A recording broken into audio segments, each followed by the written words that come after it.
अस्सलाम वालेकुम friends, welcome back to my channel Laiba health tips. Viewers, आज मैं आप लोगों के साथ शेयर करूंगी कि सिर्फ 3 मिनट के लिए चेहरे पर ये 3 रुपए की चीज़ लगाएं और बाकी तमाम क्रीमों को भूल जाएं। सिर्फ 3 मिनट में कमाल देखिए, रंग इतनी गोरी जितने आपने सोची है। फ्रेंड्स, आज जो मैं आप लोगों के साथ होम रेमेडी शेयर करने जा रही हूँ, ये मार्केट के मुकाबले में बहुत ही इफ़ेक्टिव है। बिल्कुल नेचुरल इंग्रेडिएंट से बना है। बिल्कुल मेरे सारे जो वीडियोस है वाइटनिंग ब्राइटनिंग वो बिल्कुल 100% ट्रू है और इतना सस्ता बन जाता है। ये घर की चीज़ों से ही बनाना है। 3 मिनट में 3 रुपए तो कुछ भी नहीं है, फ्री में बनता है। और सबसे बड़ी बात, इसमें मैंने सिर्फ 2 इंग्रेडिएंट्स डाले हैं। एक इंग्रेडिएंट है जो रंग को काटता है, डलनेस आ जाती है उसको ठीक करता है, पिगमेंटेशन डार्क सर्कल हो या डार्क स्पॉट्स पिंपल्स के निशान हो उसको ठीक करता है। और दूसरा इंग्रेडिएंट हमारे जो रंग को निखारता है, रिजनरेशन में काम करता है। और सबसे बड़ी बात, मेलानिन प्रोडक्शन को थोड़ा सा कंट्रोल करता है। जब ये 2 कॉम्बिनेशन मिलेंगे तो सोचिए आपकी स्किन कितनी निखरेगी।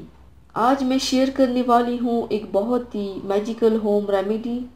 तो चलिए शुरू करते हैं, पर इसके पहले प्लीज़ मेरे चैनल को सब्सक्राइब कर लीजिए और बेल आइकन को दबाइए एवरी लेटेस्ट ब्यूटी अपडेट को सबसे पहले पाने के लिए। इसके लिए आप लोगों को चाहिए सिर्फ 2 चीज़ें, नींबू का फ्रेश रस आधा चाय का चम्मच, कच्चा दूध 1 खाने का चम्मच। तरीका इस्तेमाल, 1 प्याली में नींबू का रस और कच्चा दूध डालें। दूध फट जाएगा। अब इस अमेज़ी को अच्छी तरह एक स्पून से मिक्स करें और चेहरे पर लगा लें। सिर्फ 3 से 5 मिनट तक लगा रहने दें। उसके बाद रुई से चेहरा साफ कर लें। एक दिन में 2 बार ये अमल करें, सुबह और शाम। आपने ये अमल करने के बाद कम से कम 2 घंटे तक साबुन या फेस वॉश यूज़ नहीं करना और हफ्ते में सिर्फ 2 दिन ये अमल करना है। ये अमेजिंग टोटका मेरा अपना आजमाया हुआ है और मैं इसको यूज़ करती रही हूँ। ये टोटका आपकी स्किन को दूध जैसा गोरा और सॉफ्ट बना देगा। आपको कोई और क्रीम या लोशन यूज़ करने की ज़रूरत भी नहीं रहेगी। बाज़ारी क्रीम्स की जगह रियल मिल्क से अपनी स्किन की हिफाजत करें और पुरकशिश गोरा और हसीन चेहरा पाएं इंशाल्लाह।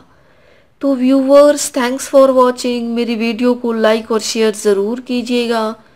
मिलते हैं एक और नई वीडियो में, तब तक के लिए अल्लाह हाफिज़।